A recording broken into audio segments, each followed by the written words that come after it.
Yo everybody, just got a different translation of Beowulf here. This one's really good too. This is the Oxford Press, Dumbarton Oaks even, Beowulf manuscript, and it's absolutely fantastic because you get the actual writing of the, let me see if I can put this up, you get the actual text in English, and then on the other page opposite you get the exact same lines in Anglo-Saxon. And what I've noticed here is that I brought up a little while back that Brighton gets its name from people who thought it was just from Brighthelm. It's interesting that it's still the translation, but it actually comes from Beorthelm.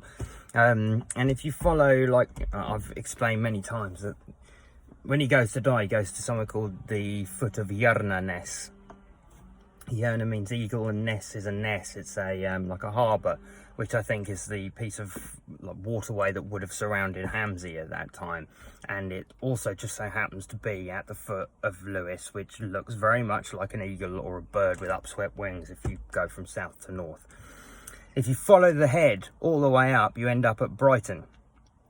And Brighton comes from Beorthelm. He's also a member. He's also in the Clove Show meetings, which I'm saying was at Hamsey too. But here in this bit, we have a literal bit here. I don't know if I can I get it in there while I'm reading it. Now I want to ask you, sovereign of Bright Danes, defense of the Scyldings. Okay, and then if we look on the other page, we see it says Brego Beortdena.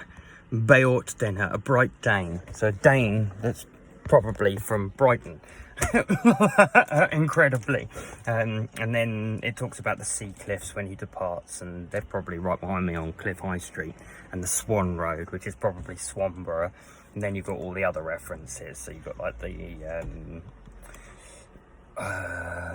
charter stating go eastward from Ham to the boundary of Beow's home. You then got Go to Lane there, and Old Hagwoods, Beorthelm, Ham, and then Offa, who's in this book. You've got Offham right next to Hamsey.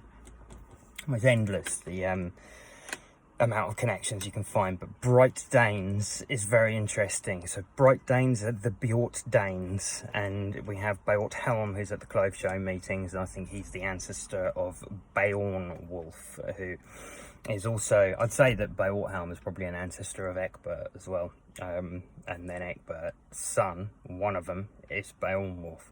Changes history completely when you think of it from that perspective. You know, the earliest Anglo-Saxons that we know of, you know, how many were there? When did they get here? We know that it's supposed to be Mayala and Nael and Hengist Horsa, these guys that came over that sort of like started it all up. But I wonder if maybe Hengist Horsa, maybe Ael and Mayala, that's probably the earliest time. But how far into Wessex were they? How much of how many of those people were, you know, like our Wessex kings that we think of as English, like Ecgbert? How many of them actually were Danish already, you know, or Swedish or French? It's so difficult to know, but it seems like these are the Bright Danes. They definitely were here early, and yeah, I think that's to do with Brighton, which links into the top of Lewis, which then links down to the foot of the eagle. So yeah, just a whole load more information that some of you might have missed that I've been kind of bringing up. But yeah, I'll come back again soon, see if we can find something else.